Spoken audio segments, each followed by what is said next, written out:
What's up, guys? Welcome back to the Sober Fix podcast channel. Another week of kicking addiction's ass, staying sober. Another episode. We got Jason Mayo on. He is the creator of Sober Not Subtle, contributor to the Sober Curator. He's wrote a couple awesome books that I'll put the details in the episode. Man, he's got quite the story and he's got quite the recovery. And he's a huge advocate for mental health and staying sober. And it's good stuff. I hope you guys are doing well. Let's get into the episode.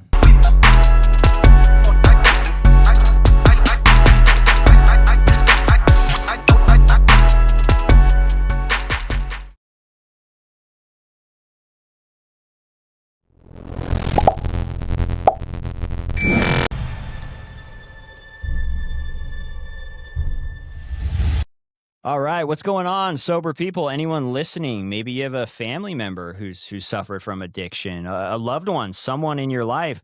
Maybe you're sober yourself and you're thinking, hey, I want some stuff to listen to, maybe pull some inspiration from, maybe listen to some other people's experiences and get some hope, or maybe just some knowledge, man. Or you're trying to turn something around in your life. So I'm excited today. I finally got Jason Mayo on. Jason, I'm happy to have you on here, brother. Let me go over some of your bio because it's a bunch of good stuff. So he's got the Gen Xers Survival Guide to Anxiety, Addiction, and Accidental Enlightenment. He's the founder of Sober Not Subtle and a contributing writer for the Sober Curator. Jason, you do a lot, man. Also a certified recovery peer advocate. How you doing today, brother?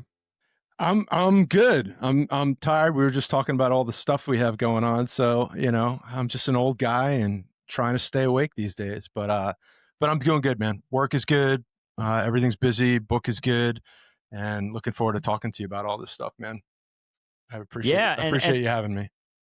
Yeah, and I'm happy to have you on here. And I kind of want to start off. Where did you grow up? What area did you grow up in? I grew up in Long Island. Born and bred in New York, and just grew up in a suburb about 35, 40 minutes away from Manhattan, and wound up just like normal suburb, man. I just had a rocky childhood, but we can get into that. That's like all a part of the book and stuff. But yeah, I grew up in Long Island, man. And I miss the West Coast. I used to go out to LA for business a lot, and I haven't been out there in so long, so I'm a little bit jealous. Yeah, LA is fun to definitely fun to visit. Yes. It's not so much fun to work in all the time. I was just telling you before we started. I was in that traffic today, and it's brutal. Yeah, sometimes. It's the worst. It's definitely the worst for sure. Yeah, I want to kind of get into just a little bit of your childhood, kind of briefly. You said it was kind of rocky. Was it like that the whole time? Was there a period where things kind of started to get rough, or why don't you kind of get into that a little bit? Yeah, I mean, so just to start, the book that I wrote, the In Case of Emergency Break Childhood, the Gen Xers Guide thing, it's, for me, it was really it's about addiction. It's a memoir, so it's about addiction. But what I really explored is mental health and childhood trauma. And, my parents got divorced when I was very young. I was like 8 years old, and I had a brother who was 4. And, parents got divorced, dad left, and went from like this normal middle-class family in this nice neighborhood to all of a sudden, being 2 little kids, single mom, working 2 jobs, feeling completely different from everybody else in the neighborhood. Always embarrassed to have people come over. We wound up having a tenant in the house. So we had built like a sheetrock wall in the front hallway. So the house became not mine anymore. And, it was, I totally just, I became like a class clown, but that was just a distraction for me. And, really, I just shut down after my parents got divorced, and I really didn't talk to anybody. And, you know how that goes, like just the isolation, holding things in, resentments.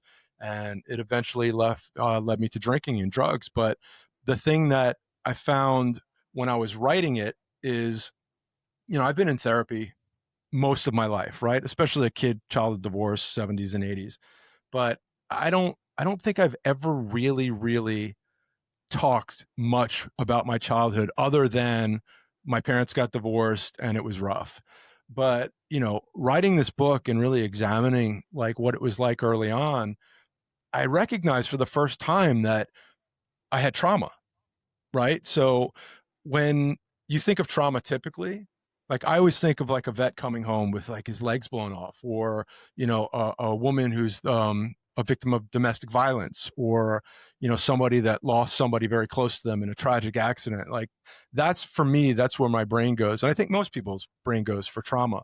But what I finally recognize is, like, that experience being young with my parents getting divorced and my world being turned upside down, that to me was a very traumatic event, and it stuck with me, and it actually shaped who the person I am today, and the person I was in active addiction came directly from, being that little kid and sort of missing out on how to communicate, how to have healthy relationships, not having someone to talk to, taking on responsibility as a young kid, trying to be like the little man of the house. And it just affected every freaking relationship I ever had, whether it was women or work relationships. So, when I say Rocky, on the surface, it's like, oh, he had divorced parents. But, what I've learned is that trauma is how you perceive trauma.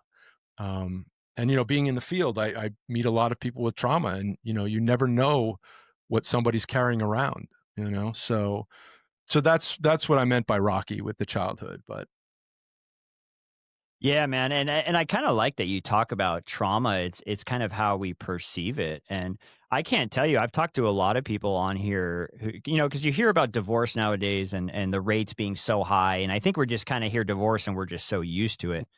But when I listen to people kind of talk about when they were young, and how much it shifted their world, and like you mentioned, all of a sudden you're in a single parent household, and it's just different. And you had the tenant, and it's like things start to change. Why do you think do you think that people just are used to the hearing about divorce nowadays, or why do you think it kind of seems like people are just so used to it? well, I mean, I think everybody's situation is different. First of all, I think people get married later these days, and people have kids later these days. So I just think the dynamic of marriage and relationships have changed. But when it comes to divorce, I feel like, I have a lot of friends that have been divorced or been married once or twice. And, sometimes a divorce is messy and it's not amicable, and there are kids involved, and it could be a total mess. And sometimes, people find it really easy to co-parent, and they become good friends and co-parents. So, just for me, I think it was growing up in the 70s and the 80s, as a child of the 70s, it wasn't as common. I think that was like, there weren't a lot of people whose parents were divorced in, the early mid 70s, whatever it was. So for me, like, I had a few friends in their neighborhood whose parents were also divorced, but it seemed like nobody else's parents were divorced, in elementary school, junior high school. So to me, it felt like I was different, you know? I felt like, you always hear about feeling less than and uncomfortable in your own skin. And I feel like as a little kid, there's nobody there, or there was nobody there for me to explain to me, hey, it's okay. Like, things happen, we're going to be okay. It wasn't like that. It was like, all hell broke loose. I thought we didn't have enough money to survive, and I thought people didn't want me in their house because I was different, because I was the kid whose parents weren't together anymore. My dad left me, like, but nobody really told me that that was okay, So as an 8-year-old kid, until the time I was 39 when I got sober, I just, like, it shaped the way I thought, but I just think it's so much more common today. So I don't hear people talk as much about it as far as it being a trauma. But again, everybody's situation is different, man. Like, you just never know. And for me, it was sucked. It was really bad. Yeah, and I kind of want to, especially the feeling of, we hear it a lot in kind of recovery and stuff, not feeling good enough or feeling different than. And I know for me, when I was a teenager and I felt that way, and then I found alcohol and drugs, Yeah. it was like no one could tell me that I was making a bad decision. When I went from feeling less than or super anxious or awkward or just off, and then I discovered kind of that relief in the Hmm. beginning. It was no one could tell me, "Hey, don't do that." But I wanna touch real quick on on the trauma, because I know you work in the field of kind of mental health and stuff. How often do you think you run into people that suffer from addiction, and they have some type of unresolved trauma in their past? Right. Well, I always say for me personally that my mental health had a drinking problem, right? And it still does. My mental health has a drinking problem. And, I truly believe that mental health is the gateway drug. All right. So I, I, you meet people with mental health concerns. I've met some people with mental health concerns that, are addicts, right? Or maybe they have a problem with drugs and alcohol. But I haven't met many addicts and alcoholics that don't have mental health concerns. You know what I'm saying? Like, because it's in 12-step programs, they say it's but a symptom. The alcohol and the drugs is a symptom of the real problem, the underlying problem. So for me, I'm a peer advocate, right? So they call it a bunch of different things. It's like a recovery coach, but it's the peer movement started a while back, and really all it is a person with lived experience, whether that be, you could be a peer in mental health or a peer for people with substance use disorder. It's just training that somebody with lived experience can get, so they can talk to people in groups or one-on-one, and they learn the skills to sort of help people with wellness plans, relapse prevention plans, all sorts of things like that. And one of the things I've learned is that you just have to assume that whoever is walking through the door is carrying some sort of trauma with them. Okay. And you never know, which is, you have to be really careful about the way you talk to people and the way you approach people. You can't walk over and just give someone a big hug, because you never know what kind of thing that person's been through. And, I recently heard something that really explained to me what it's like for someone to carry trauma around, and why you always have to be careful about the way you approach people. Um, I was taking a course on trauma informed care, and the instructor said, we were all sitting in a room, and the instructor said, picture right now a grizzly bear bursting through the door, breaking the door down, and just attacking all of us. Like, how would you feel? And we were like, we'd be fucking scared. Like, we'd be shitting ourselves, right? And so they said, okay, so now picture this: a person with trauma, the grizzly bear is always right behind them, always following them. And that's what you have to keep in mind. And I was like, oh, and that's to different degrees, obviously, but trauma is, you can work on it, but it never really goes away. You can learn to live your life around it, right? But it doesn't go away. You just have to learn to live your life with it. So, but yeah, so trauma is, I see it often, if not, most of the people that I talk to and deal with, for sure. Yeah, I do as well. And I just wanted to kind of ask you, at what point you talked about kind of having the rocky childhood and stuff, and at what point do you discover alcohol? Was alcohol the first thing you found? Did you ever go to drugs as well, or what was your kind of idea of a good time in the beginning? My idea of my good time, it's screwdrivers in a big thermos behind the supermarket, right? Just throwing up all over people's lawns and passing out. I started drinking around the age of 14. And, I had drinks before, like with my grandpa. He liked to make gin and tonics with the maraschino cherries and stuff. So when I was like a little kid, but, it really started for me in middle school, I guess like eighth or ninth grade. I was like 13, 14 years old. And, at that point, it was just, everybody goes to their house, steals a little bit of something, and then you all pour it into one thermos and you shake it up. So it's cream de cassis and blackberry brandy and vodka and gin and tequila and like whatever your parents had. And like, I was a blackout drinker right from the get go.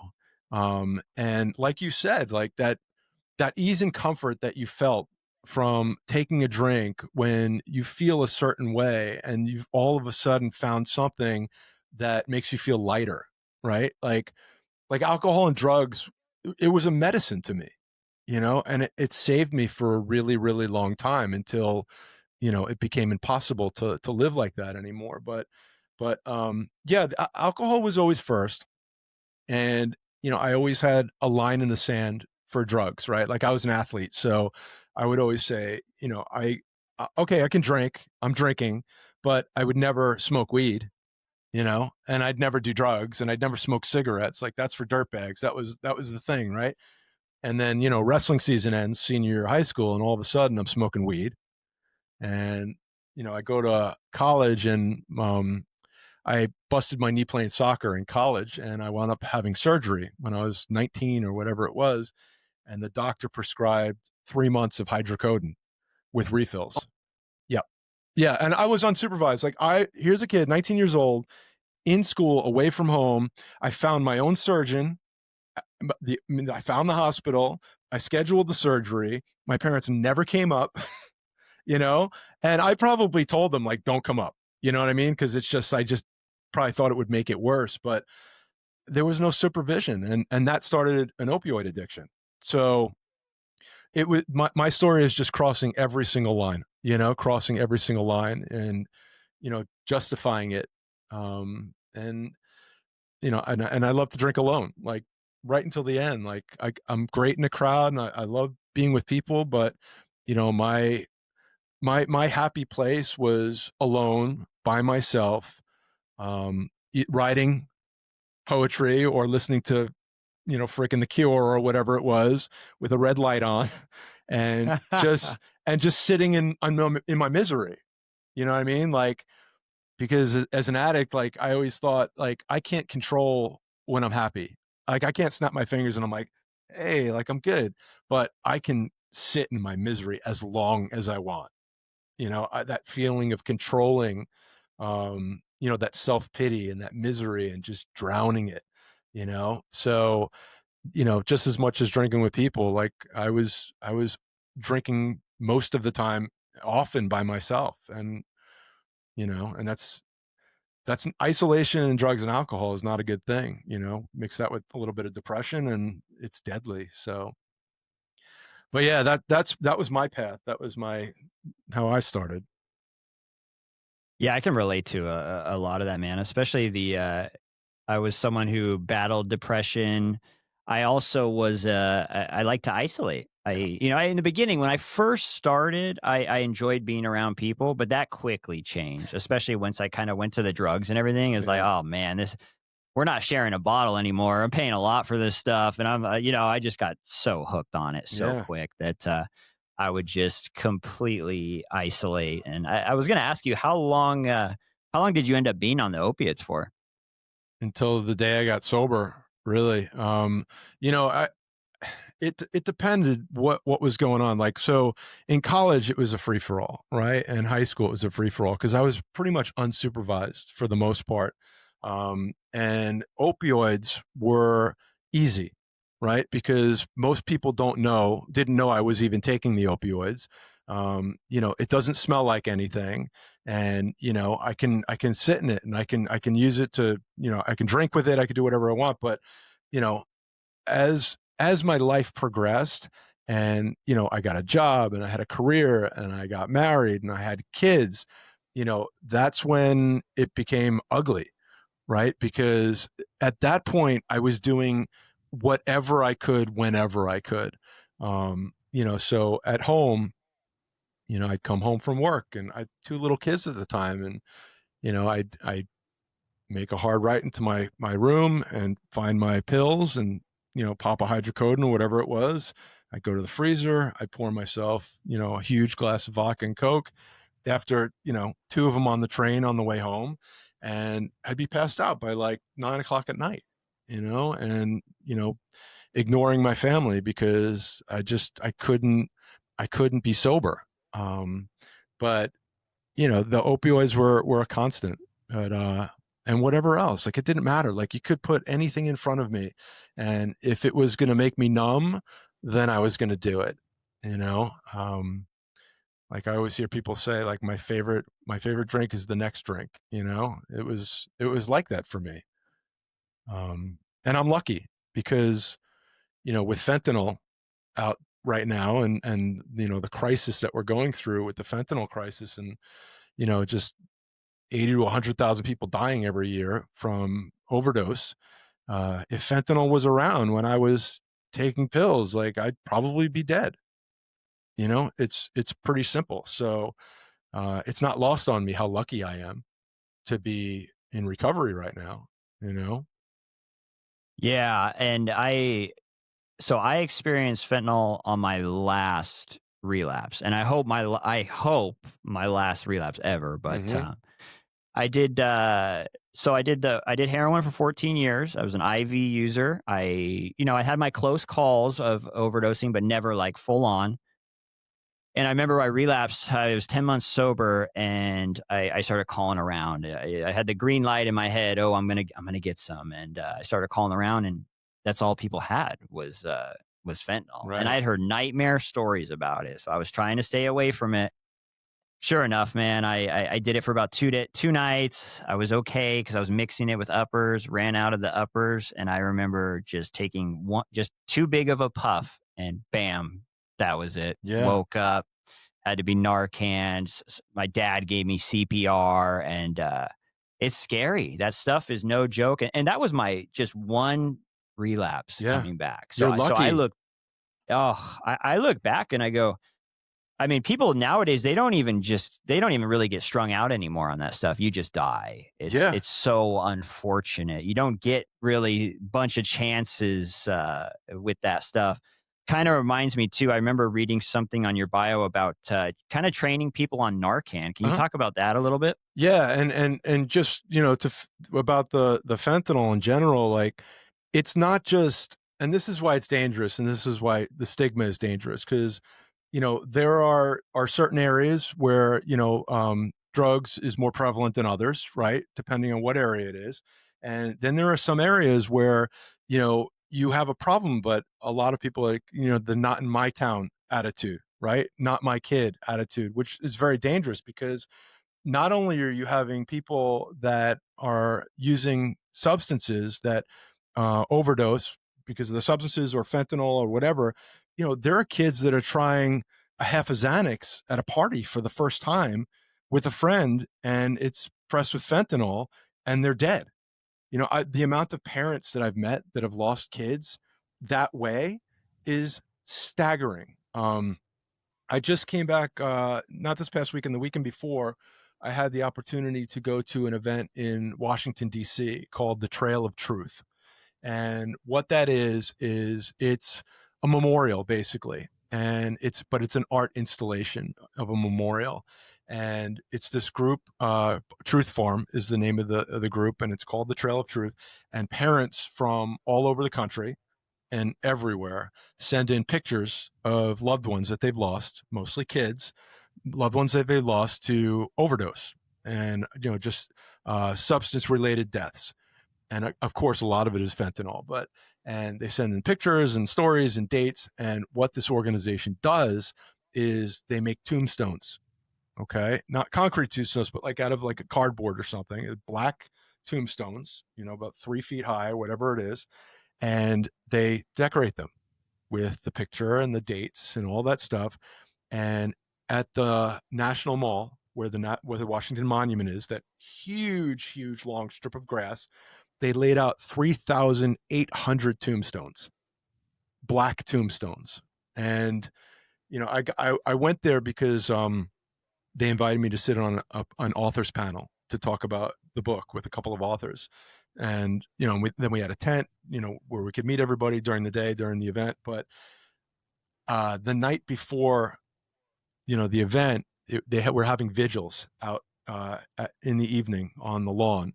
And I had never been there before. I'd never been to a Trail of Truth event, so it was very dark, and I was trying to find my way to where the vigil was, and I saw like light, like candles and stuff in the distance, and I didn't realize that I was stepping into the grass where the tombstones were laid out because it was very dark. And the tombstones were black. And when I realized where I was, and I lifted my head up, and I saw, like, just surrounded by these tombstones with kids' faces on them. And the feelings of anger, just overwhelmed with emotion, just not I can't even describe the feeling it is to be in an environment like that.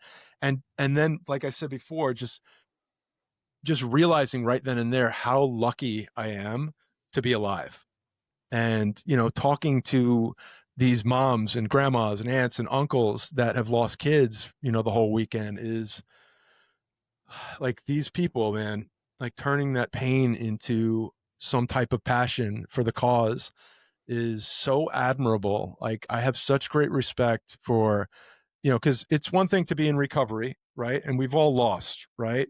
But to know that there's boots on the ground supporting people in recovery like us that aren't even in recovery, but have lost loved ones, and just there's such a huge community out there that are doing really, really great things to support people like you and I.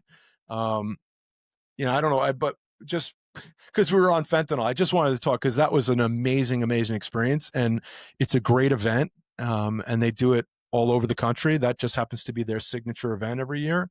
So I don't know. I just wanted to mention that because it was moving, very moving. No, I'm glad you did. And as you're kind of talking about that, I'm picturing you in the dark, kind of looking up and Oh, all seeing just these tombstones everywhere. And you bring up an amazing point, and this is what really freaks me out about kind of the times that we're in nowadays with the fentanyl and it being pressed into everything. I hear stories like you were talking about where someone goes, some college student hmm says, "Hey, I heard Xanax is kind of cool. You take a half of one and you get to sleep after taking your finals or whatever, and then they die." yeah. Or someone, I know someone not too long ago that was buying cocaine and it was laced with fentanyl, and that's scary. It's scary. It's bad enough that it's in all the opiates, but now it's being given to the people that don't even have tolerances for the opiate. It's a scary thing. So I'm glad you bring that up, Jason. Yeah, and you said you were asking about the Narcan, and Narcan is amazing. I just did actually I just did a Narcan training at BOCES school for nursing. So I just did a Narcan training for a bunch of nursing students, and it's there's so many drugs out there, like different drugs like xylazine, like that Narcan doesn't even work on a lot of these drugs, right? So it's got to be an opiate. Um, or it's got to be laced with some sort of an opiate. Like it could be, it's not going to work on cocaine, but if cocaine has fentanyl in it, then it's going to work. But yeah, like everybody should be carrying that stuff around. Especially kids that are in college, and especially like every bar should have a Narcan kit in it, or 10, because I've heard of, people getting Narcan 7, 8 times, and that it took to get them to come back.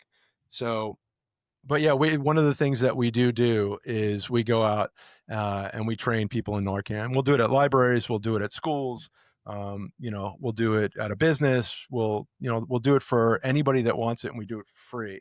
And we give out the kits for free, even though you can get them in a drugstore now. I mean, most drugstores for like $40 or whatever it is. But we do the training for free, and we give out the kit and the certification for free too. So That's really cool. I'm always trying to tell people about Narcan. I'm only alive today because of it, and I've seen other people being brought back because of it as well. And it just should be everywhere where there's a potential for something to happen. I carry it in my bag for work. I yeah, have it. I'm always looking around and driving around LA. Do I see someone? yeah. But just in case. But Jason, I want to ask you, man, how do you, before we get into the book and everything, how do you find sobriety? How did it come up? Did you go to treatment center? What was your thing? Well, I don't want to give away the ending to the book.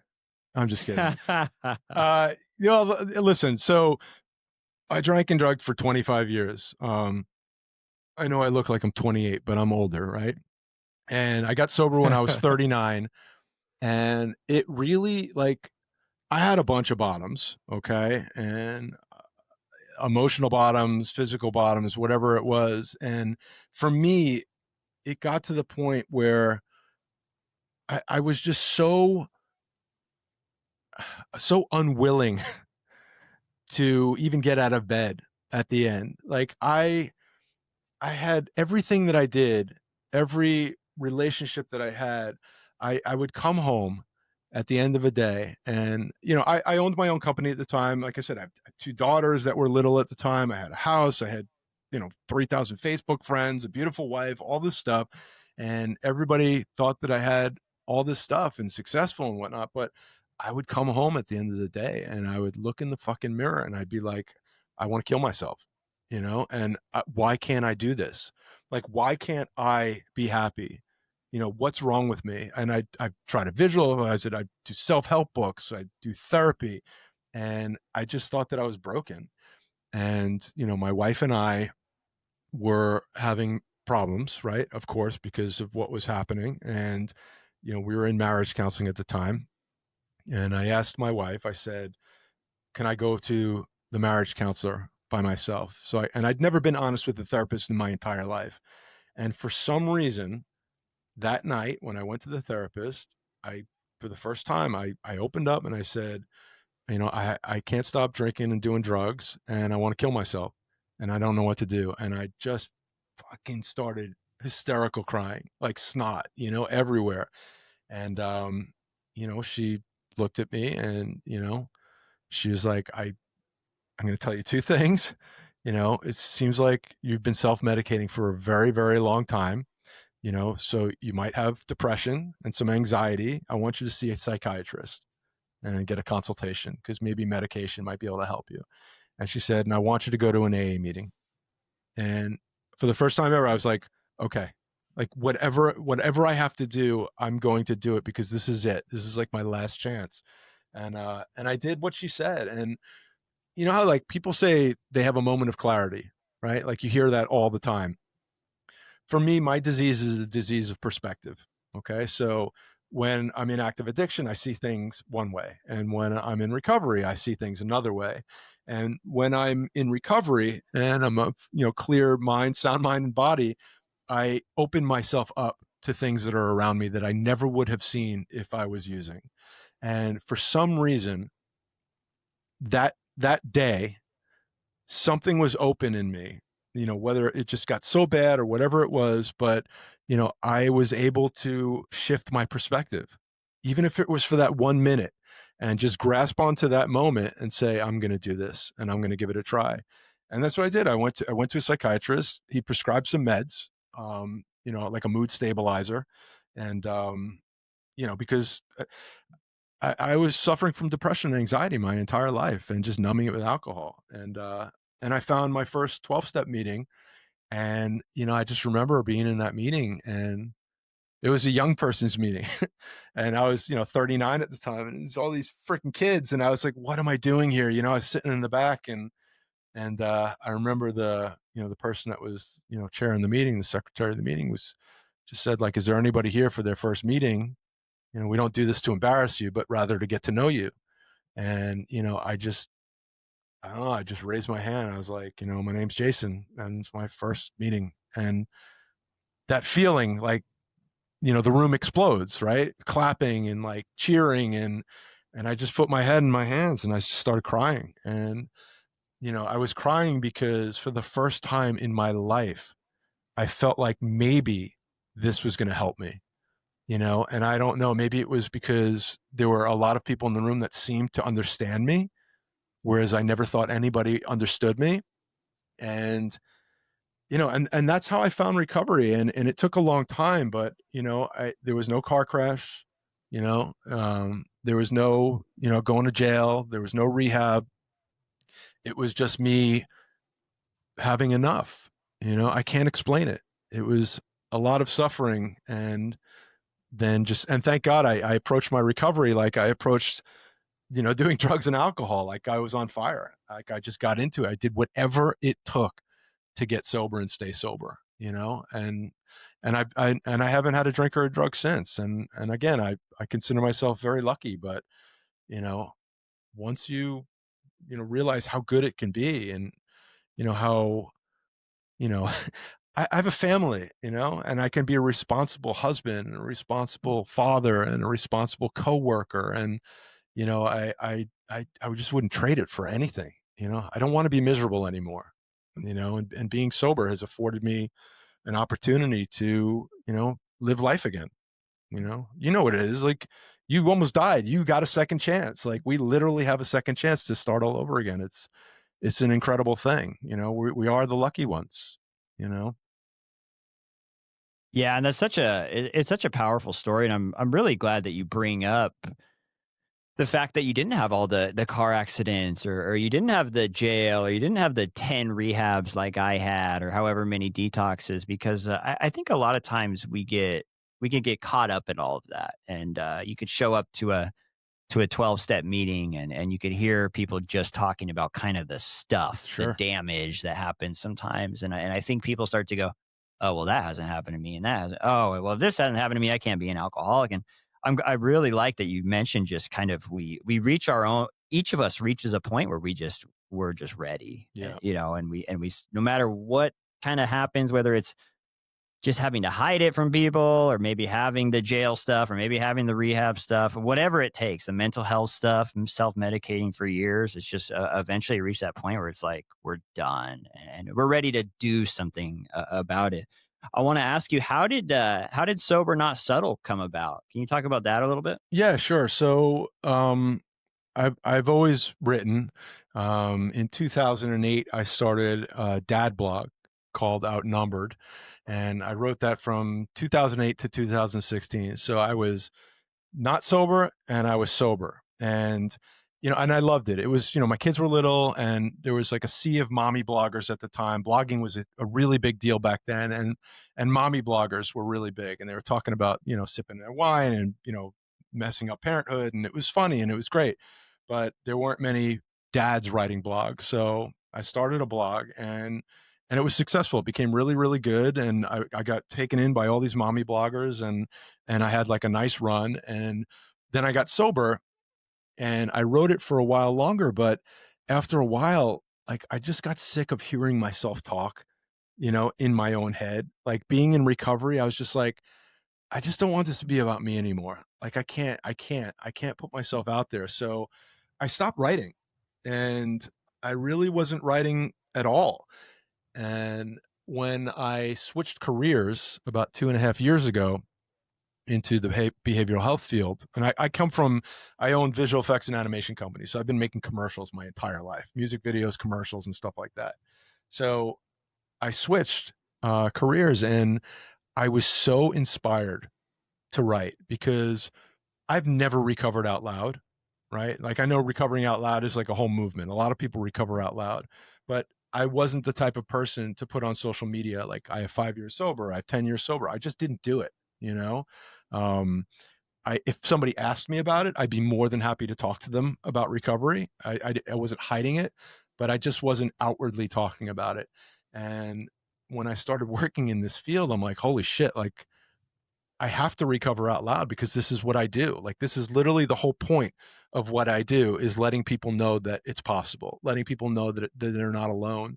And I became inspired to write about recovery. So I started a blog, and it was called If It Hurts, It Helps. And, for me, that was just like, I always say like the most fucked up things that we do when we're out there become our greatest assets in recovery, right? And helping people. So I was like, if it hurts, it helps. Okay. So I started writing this blog for, 6 months or whatever. And I was like, oh, this is so depressing. Like I'm just hearing myself talk again. And it's like, if it hurts, it helps. It just feels like it's too heavy. You know what I mean? So I was like, what if I just did a blog where I just wrote sometimes and other people were writing and sending in their stories, and really make it a platform that can help amplify people's voices. And whether or not those people are in recovery, or they have mental health concerns, or they're a parent that lost a loved one, or a social worker, or whatever it may be, as long as it has to do with mental health and recovery. So, I tossed some names around. I came up with Sober Not Subtle because, the whole point is, you could be sober, but you can speak up about it. And, I started writing most of the articles, and then all of a sudden, like I was putting it out there and people started sending stuff in. And it's been almost a couple of years, I guess. And I think we have like 140 posts up there right now or something like that. And, I'd say maybe I write one out of every 5 or 10 articles I'm writing. So the site has tons and tons of stories, a lot of great articles, and there's a lot of resources on there, recovery resources and mental health resources. Um, there's a section for mental health and recovery podcasts, and there's information on the peer movement.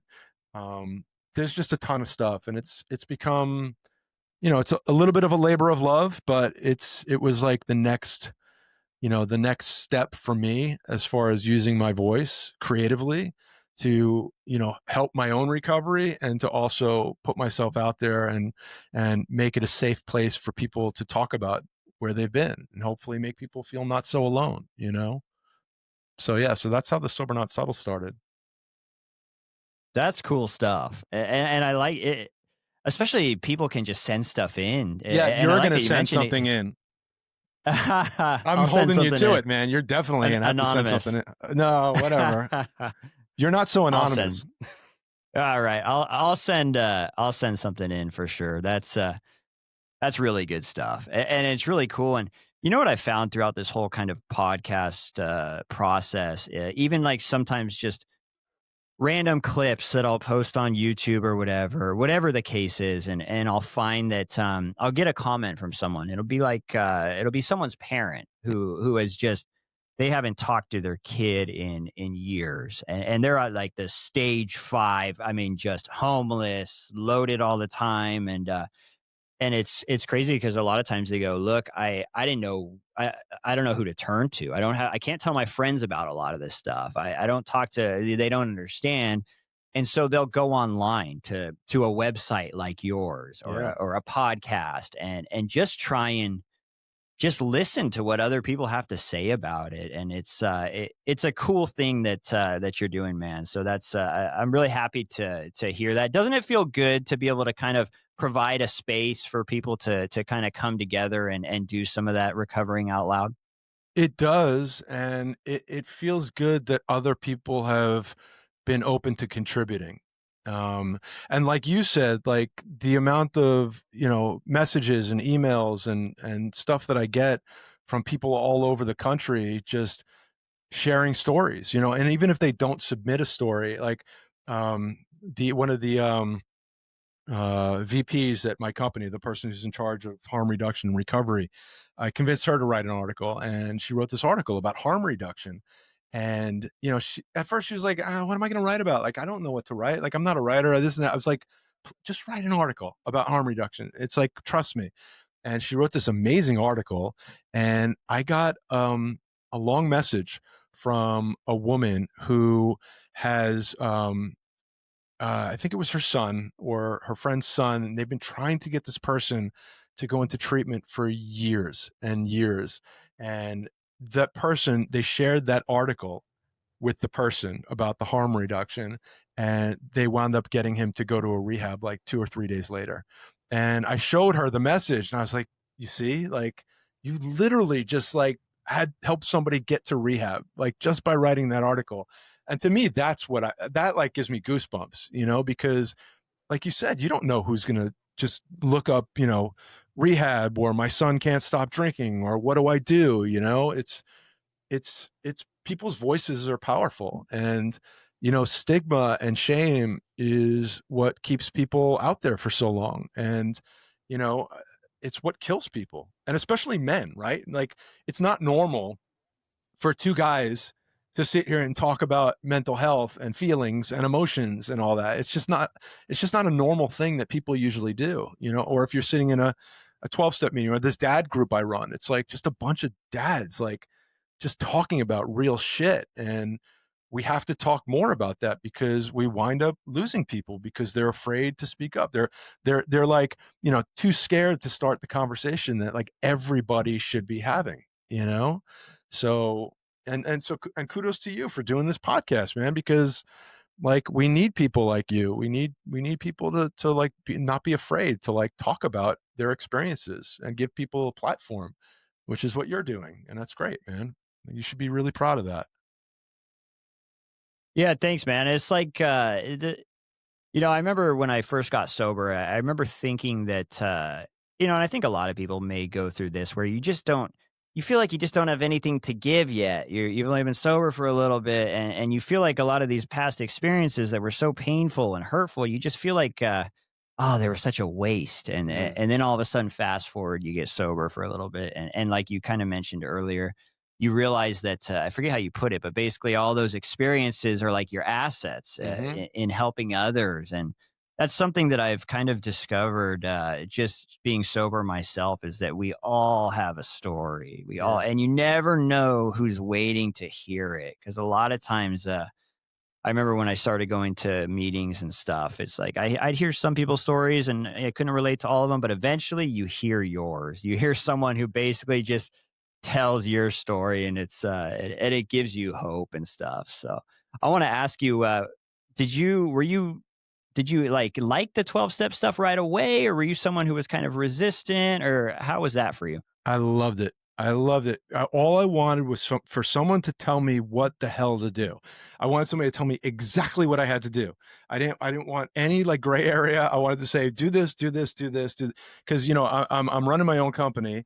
I'm with my family. I'm doing all this stuff, but I can't do anything for me. I just don't know how. I did not know how to do something like to live my life.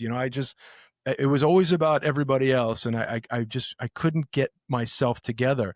So to walk into a program where, people literally like they take you through the steps of how to get better. I loved it. And you know what? I was always played sports. So I was always on a team. In college, I was in a fraternity. Like I was always good when it came to like, being in a pack and, getting, relationships like that. So for me, just meeting people and guys like me and getting a sponsor, like it was just like a natural fit for me. Like I took to it and I loved the camaraderie and I loved the community and I loved being able to identify with people and have people look out for me and just have my own little pack of people that really didn't have much to do with my other life, but that I can turn to and that I can call and that I can ask questions that other people wouldn't understand, including my family, because they didn't understand much of what was going on. I was trying to be as honest as I could, but there's certain things that I couldn't talk to them about, um, but yeah, I loved it. I still love it. It's just anything that has to do with recovery and people and talking to people, especially in groups, like I love that. It's like my favorite thing, you know? Yeah, I showed up to those rooms, man, and it was I could finally tell people what was going on with me, because for a long time, I'd talk to people that didn't drink like me. They just didn't. They were normal drinkers. They'd have a couple, they'd put it down, or maybe on a Friday night they'd go kind of hard, but by Saturday morning, by Saturday they were done, and they'd show up to work and everything, and I would try and talk to them about what was going on with me, and they'd say things like, "Man, come on, you just got to be stronger. You just need a little bit more willpower or something. You need to get more responsible." And Yeah, right. I, Willpower. I, yeah, and I showed up into recovery and I started kind of telling people what was going on with me, and it was like a room full of people that understood, and that was the first time ever that I felt that way, and it made me comfortable start to open up as well, but. Yeah, I want to ask you today. I know we're getting kind of towards the end here. I know it's Mhm. later over there for you, but how do you maintain your mental health today with years of sobriety? What's kind of key for you? I know you mentioned in the beginning you had a psychiatrist, and you said you mentioned counseling and stuff. What else kind of helps you, or maybe that stuff as well? But what helps you nowadays kind of maintain mental health? Well, self-care is a huge thing, especially in this field and, the medical field. Like if you're going to be around people and you're going to try to help people in any way, shape, or form, whether it be physical or emotional, you're taking on a lot, and you always have to put yourself first. So I've learned through training and through working at this amazing place that I work at that taking care of yourself is really important. So, the work that I do has helped my recovery evolve just because I've learned so many different things and I've learned that there are so many different pathways to recovery and so many different healing modalities that I didn't know about, that it's really opened my mind to recovery and the way I talk to people about recovery. So, if somebody walks into the center and says, "Listen, I tried AA. It's just I can't stand it. It's not working for me." Like instead of saying, "Well, that's the only game in town. You're shit out of luck." I could say, "Hey, well, have you tried Smart Recovery, or have you tried Recovery Dharma, or have you tried your a faith-based form of recovery? Do you do yoga?" Like it doesn't have to be any one thing. So Um, just having an open mind has helped my recovery evolve. And I do therapy. I wish I exercised more, because exercise does help me like de-stress, and I'm trying to do more of it. But writing for me and being creative, whether it be writing the book or being involved with the website and having my own like creative projects to sort of like just escape a little bit, is really really helpful to me. Playing video games. I mean, I love Fortnite, so just kicking some 14-year-old's ass on Fortnite anonymously is always fun for me. But yeah, whatever, playing guitar, it doesn't make a difference. It's just like I just time to myself reading. I have a cabin upstate, like that's in the middle of the woods, and I'm going there like for 3 nights by myself with my dog. And I plan on just doing some step work, and I'm gonna read, and I'm gonna sit by a river and drink iced coffee and just chill, um, because I need to breathe. So, and I go to meetings, I mean, again, whatever your healing modality is, whether it's meetings or whatever, just do as much of it as you can. And I do this dad meeting, which is really helpful, to be around dads and talk about recovering and parenting. And sometimes the challenges that we face as parents is it's important. I do a little bit of everything these days, and it's been really nice. I feel more balanced than I've felt in a long time, which is excellent for me, and excellent for my family. Trust me. It's like, it's good for everybody if I'm feeling good, as you know. Yeah, it's like when we're doing bad, it's bad for everyone, and then when we're Yeah. doing good, it's good for everyone. Yeah. That's all really great stuff. And I like that you mentioned too, just different modalities. I'm kind of the same way. When I first got sober, probably when I was about a year sober, I was like, I got sober this way. You need to get sober this way. This is how you do it. If you're not doing this, you're doing it wrong. And over time, I've just become more open minded, more open minded. And I've realized that there's a lot of ways that people maintain this stuff. There's a lot of ways that people heal, and so I support all of them. I'm the same way. Whatever Yeah. you pick that is a good fit for you. But it was kind of funny because in the beginning I was kind of closed off to anything else, and then after talking to a bunch more people, man, I've realized that we all do different things, and we figure out our way, and that's kind of key, is finding what's gonna really work for you. So, Yeah. all right, Jason, I got probably two more questions for you. First, I want to ask the book. I know you talked about writing it and kind of reflecting back and seeing that. That's kind of how you discovered the trauma stuff from childhood and stuff. What was the overall process like writing the book? Was it hard to do? Was it therapeutic? Did you enjoy it? Was it a pain in the ass? How was it? Here, I have one. You could Everybody could see the cover, and you can get it anywhere. Go on Amazon or whatever, barnesandnoble.com, or but yeah, this was, everybody asked me that. Was it therapeutic? Was it cathartic? Was it all that stuff? And my simple answer to that is no. It fucking sucked for a year. Seriously, from March 2024 to March 2025, I walked around feeling not like myself. And at first, I did not know why. And I would say to my wife, I go, I just don't feel right. Like, I just feel weird, And it took me a little while to realize that, you know, talking is very different than writing for me. Okay. So I can be in therapy, and I can talk every week to my therapist about shit that's going on, like, work is bothering me, or like I had an argument with my wife, or whatever it is. And, that's kind of it. Right. And we're just talking about the stuff that's going on. But when I write, um, you're digging, right? And you're adding details. And for me, writing the book it wasn't only picking scabs, but it was reliving. And a lot of the stuff in the book, like, I hadn't thought about in 40 something years. And details would come flooding back to me that I couldn't even believe that I remembered, because I just hadn't, they say you only use like 10% of your brain. And, so like you're trying to think of a word and you can't think of the word, but it's in there.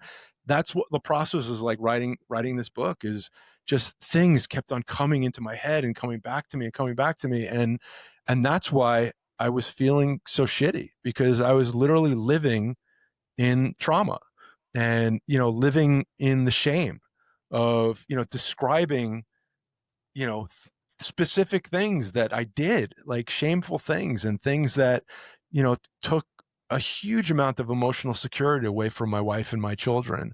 And, just, and just feeling bad for the kid, that was so broken and didn't give himself a break, and the adult that just like carried around imposter syndrome wherever he went. It was hard. Um, it was gratifying, and I'm very happy I did it, because I did not set out to write it. I never had an intention of writing it. It just kind of happened.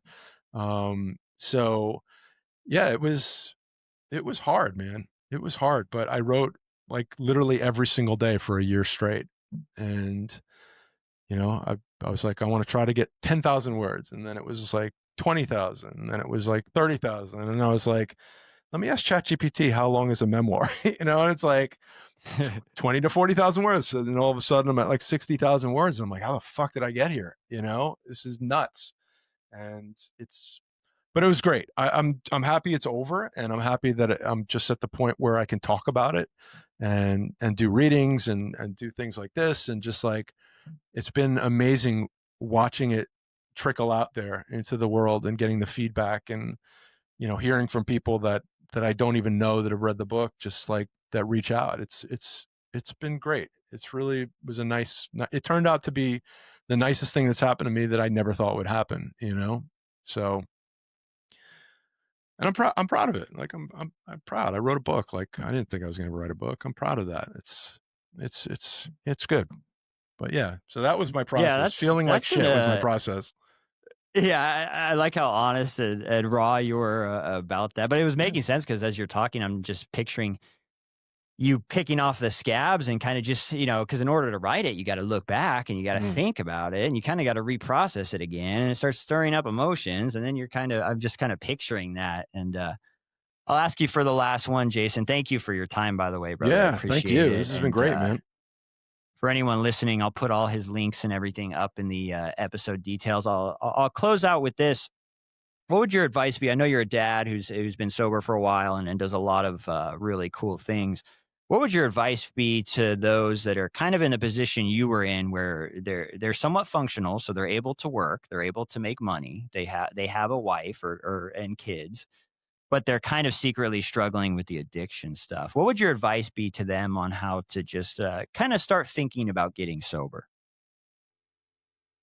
Oh, well, the one thing that I didn't realize, because I was so wrapped up in my own brain, is I didn't realize how much people care and how many people want you to be okay. Right? Like, I always thought, like, I'm doing this to myself. I'm not doing this to anybody else. Nobody gives a shit. Everybody expects me to show up for work. They don't care what's going on. I just have to wear it like a badge of honor and just get through it. But what I found was people really, really care.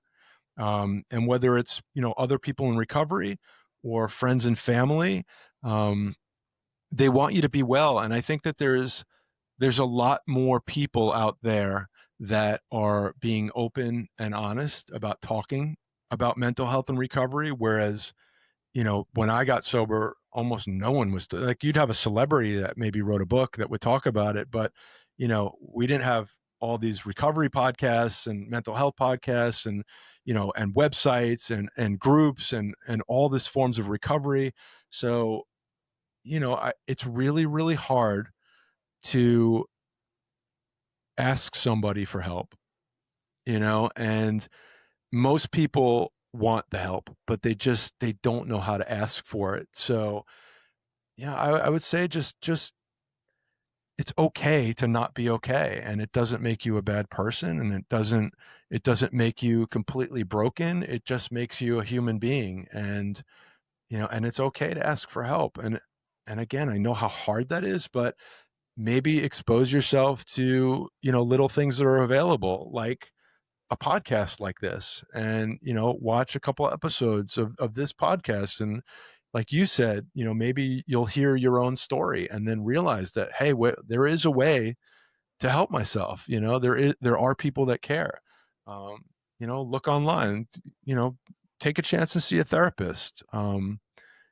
There's just so many different ways that people can get help these days that weren't available, that, I would hope that, it takes courage to ask for help, but, the feeling of sort of like letting your shoulders down because you can finally talk about something is huge, So, and if anybody wants to reach out to me, like, you're going to put information out there, please feel free to reach out to me. I'd be more than happy to talk to anybody, just shoot me an email, you know? But yeah, that's a great question. And it's hard because everybody's different. I don't know. I don't know. It's really hard, Yeah, it's a hard one. But Yeah. you just came up with so much great stuff Yeah. to answer it. So I appreciate you, brother. Thanks for your time, man. I'll put Thank everything you. on the episodes. Thanks to anyone listening. Thank you, brother. Wow, you guys made it to the end. I hope that you enjoyed it. I hope that you guys have another great week staying sober and battling any demons you may have in your life. And if you want to come on the show, reach out to me. Send me an email. You want to come tell your story? I'd appreciate it, man. Don't forget to like, comment, subscribe, follow. Check out our TikTok and also our Instagram. See you guys later.